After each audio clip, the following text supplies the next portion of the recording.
Wuthering Waves version 3.0 introduced us to the Toon Break mechanic, but for many people this mechanic causes more confusion than it actually solves. What is Toon Rupture? What is Toon Strain? What does shifting or interfered mean?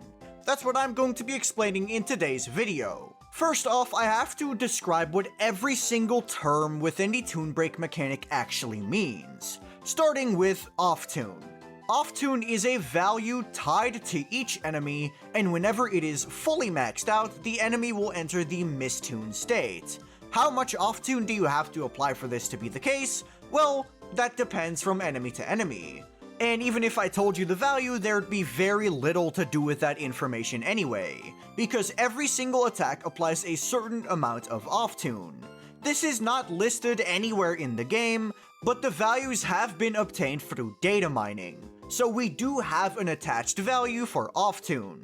By reverse engineering this, I was able to figure out that a boss within Tower of Adversity requires approximately 400,000 off-tune in order to enter the Mistune state.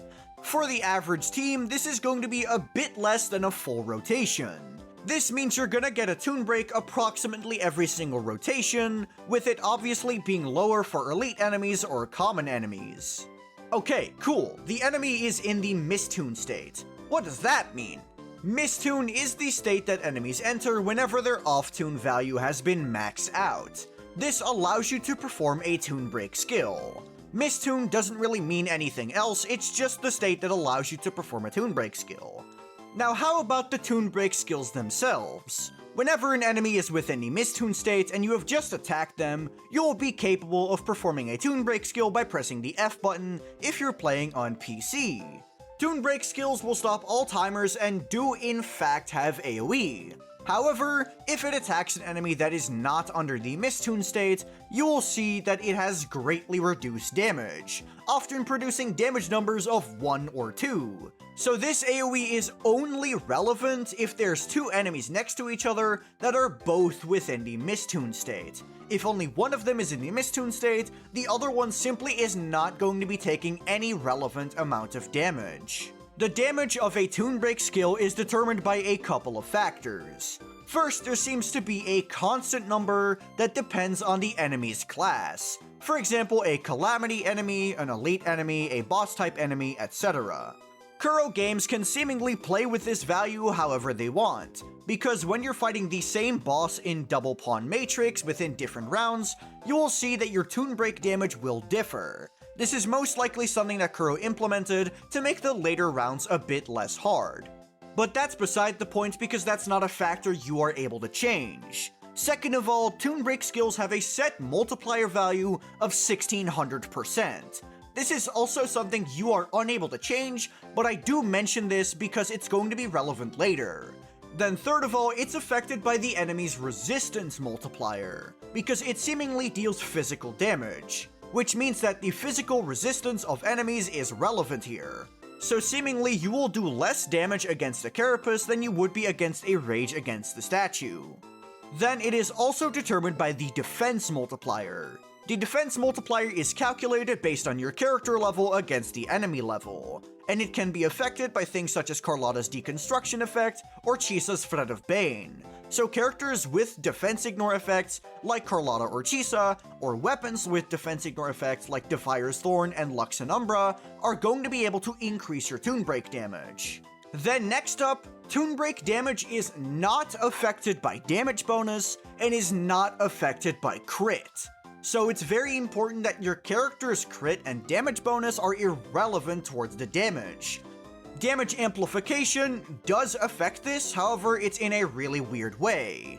All type damage amplification effects like tower buffs, Verina's Ultra Skill, or lynae's Ultra Skill are not going to be able to affect Toon Break damage. Toon Break is, however, amplified by something specific, being the Toon Break boost stat. Lynae has 10 at base and gives 40 to the team, which means that Lynae with her own buff has 50, and someone like Galbreno or Carlotta within a Lynae team would have 40. So theoretically, Lynae will do more damage with Toon Break than a Galbrena. The Toon Break boost to damage amplification conversion is 1-to-1. So for every point of Toon Break boost that you have, you will gain 1% damage amplification towards your Toon Break skills. And then the final thing that affects Toon Break skill damage is damage taken effects. Now most damage taken effects are exclusive to certain abilities. For example, Zani's Ultra skill or Gelbrenna's Forte attacks. But there is one source of damage taken that is not specific to a certain ability, and that is Cardathia's S6. So I was able to test on a friend's account who has Cardathia S6 if the damage taken stat actually affects Toon Break, and in fact it does. So if there's any future character that makes the enemy take more damage, just universally and not to a specific ability, this will affect your Toon Break damage. Now with the lengthy explanation of the damage of Toon Break out of the way, it's time to talk about two more mechanics that are going to be in some specific characters' kits, those being Toon Rupture and Toon Strain. Certain characters will be able to apply the Toon Rupture or Toon Strain shifting effects. Lynae is currently the only source of this, and you're going to have to choose which one you apply within the Forte menu. Then Lynae's attacks will be able to apply either Toon Rupture shifting or Toon Strain shifting. These debuffs on their own do nothing. However, if an enemy is hit by a Toon Break skill, these shifting statuses will turn into interfered statuses. So instead of Toon Rupture or Strain shifting, it will become Toon Rupture or Strain interfered. And these are the effects that characters will be able to respond to. Starting with Toon Rupture. Toon Rupture is simply going to be an extra hit of damage that enemies will take whenever you perform a Toon Break skill. These do in fact have a multiplier that is within the character's kit, and this is why I mentioned the 1600% multiplier that Toon Break skills have at a baseline. You see, Lynae has a multiplier of 1880.75%. This means that it should, in all scenarios, do a little bit more damage than the regular Toon Break. The one scenario where this is going to be different is against enemies that have additional spectral or physical resistance, because if an enemy has more physical resistance, they will take less damage from the Toon Break, and if they have more spectral resistance, it's obviously going to diminish the damage of Lynae's Toon Rupture. This is going to be the same for every Toon Rupture character going forward. So because Mornia is fusion, she will do less damage on enemies with increased fusion resistance. So now that Toon Rupture is explained, it's time to talk about Toon Strain. Toon Strain is different. Rather than dealing an extra tick of damage whenever you use Toon Break, instead it's going to increase the damage of characters that have Toon Strain response. Of course, Lynae is going to be one of these, and most likely Mornia as well. The scaling for this is 0.12% for every stack of Toon Break boosts you have. So if Lynae is in the team, she will have 50 Toon Break boost, which means that 0.12% times 50. This is only 6%, which is kind of pitiful. But that's not the end of it, because it also multiplies per the amount of stacks of Toon Strain interfered on the target. Lynae increases the stack cap by 1. So I think that every single Toon Strain character is also going to be able to increase the stack cap by an additional 1. So if you have an entire team filled with Toon Break characters, this is going to stack up to 24%, which is already looking a lot better than the 6% with 1 stack. However, because we currently only have access to supports and not any DPSs, Toon Rupture is going to be a vastly superior effect. I expect Toon Strain to have a lot more viability whenever we get an actual DPS that is related to Toon Break, because they will be able to take much more advantage of this additional damage than a sub-DPS ever could. So for the time being, Rupture is going to be a strictly stronger effect than Toon Strain.